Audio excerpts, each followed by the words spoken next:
పెట్టామన్నారు, మేము అన్ని పూర్తి చేసిన తర్వాత మేము పెట్టాం కాబట్టి మీరు పూర్తి చేశారన్నారు.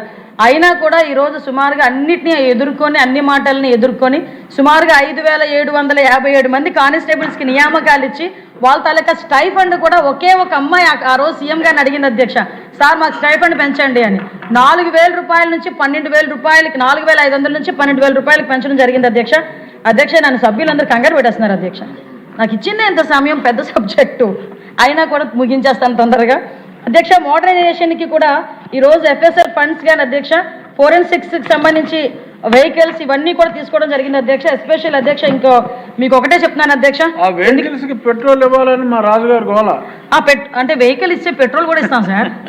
వెహికల్ ఒకటి ఇస్తే ఏం చేసుకుంటారండి, అందుకే వెహికల్తో పాటు పెట్రోల్ కూడా ఇస్తాం, లీటర్లు కూడా ఇస్తున్నాం సార్. ఇప్పుడు చెప్పబోతున్నాను, ఈరోజు 3000 వెహికల్స్ ఇవ్వడానికి కూడా రాష్ట్ర గవర్నమెంట్ ఈరోజు సిద్ధపడి పోలీసులకి వాళ్ళ తాలూకు ఇన్వెస్టిగేషన్కి కానీ వాళ్ళకి మౌలిక సదుపాయాలు కల్పించాలనే ఉద్దేశంతో ఆ 3000 వెహికల్స్ ఈరోజు బడ్జెట్లో ప్రవేశపెట్టినందుకు ప్రత్యేకంగా గౌరవ ఆర్థిక శాఖ మంత్రి గారికి, గౌరవ ముఖ్యమంత్రి గారికి కూడా నేను స్పెషల్గా థ్యాంక్స్ చెప్పుకుంటున్నాను అధ్యక్ష. అదేవిధంగా అధ్యక్ష, సుమారుగా డీజిల్ గురించి ఎప్పటి నుంచో సభ్యులందరూ కూడా 300 లీటర్లు పెంచమని చెప్పారు. దాన్ని కూడా ప్రపోజలే కాదు, దానికి కూడా సముఖంగా ఆర్థిక శాఖ వాళ్ళు కూడా మనకు చెప్పడం జరిగింది. వాటితో పాటు ఇన్వెస్టిగేషన్ ఛార్జెస్ కానీ, CCTV కెమెరాస్కి స్పెషల్ ఫండ్స్ కానీ, పోలీస్ డిపార్ట్మెంట్కి సంబంధించి ఇన్ఫ్రాస్ట్రక్చర్కి కానీ ఈరోజు ఫండ్స్ కూడా భారీగా అధ్యక్ష. మీకు విషయం చెప్పాలి, లాస్ట్ బడ్జెట్ కన్నా ఈ బడ్జెట్లో 7% ఎక్కువగా పోలీస్ డిపార్ట్మెంట్కి కేటాయించడం జరిగింది. దీన్ని బట్టే అర్థం అవ్వాలి పోలీస్ డిపార్ట్మెంట్ పట్ల ఎంత సానుకూలంగా ఉన్నారన్నది, ఈ గవర్నమెంట్ సానుకూలంగా ఉన్నారని తెలియాలి. ఇంకా ఫైర్ డిపార్ట్మెంట్ ప్రక్షాళన ఇవన్నీ కూడా ఒకసారి నోట్ పంపిస్తాను అధ్యక్ష అందరికీ కూడా. ఫైర్ డిపార్ట్మెంట్ ప్రిజన్స్ గురించి మాట్లాడారు, ఫైర్ స్టేషన్స్ కూడా ఇస్తున్నాం. ప్రిజన్స్లో కూడా అధ్యక్ష ప్రత్యేకంగా రిమిషన్స్ కూడా ఇంచుమించుగా పెట్టాం అధ్యక్ష. సుమారుగా 20 మంది లైఫ్ ప్రిజనర్స్ కూడా ఈరోజు విడుదలైన పరిస్థితి కూడా కనిపిస్తూ ఉంది.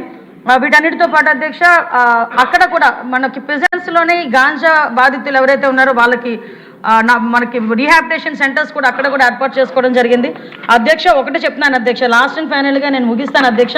మేము ఇన్ని కార్యక్రమాలు ఏర్పాటు చేస్తూనే అధ్యక్ష ఈరోజు పోలీస్ వ్యవస్థను బలోపేతం చేస్తూ ఒక పక్క ఫైర్ వ్యవస్థని, ప్రిజన్స్ వ్యవస్థని, అదేవిధంగా SPFని వీటన్నిటిని కూడా బలోపేతం చేస్తూ ముఖ్యంగా గవర్నమెంట్ అంటే ప్రతిపక్షాల వాళ్ళకి కూడా ఒక మెసేజ్ ఇవ్వాలి అధ్యక్ష.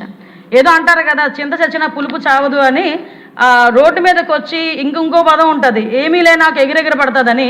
ఈరోజు 151 సీట్ల నుంచి 11 సీట్లకి దిగజార్చేసిన ఇంకా రోడ్ల మీదకి వచ్చి ఒక్కొక్కడు కత్తులు పట్టుకొని రోడ్ల మీద కేకులు కట్ చేసుకొని రపారపమంటూ మాట్లాడితే చూస్తూ ఊరుకోవడానికి ఇక్కడ ఉన్నది జగన్మోహన్ రెడ్డి కాదు అధ్యక్ష, హింసను ప్రేరేపించడానికి.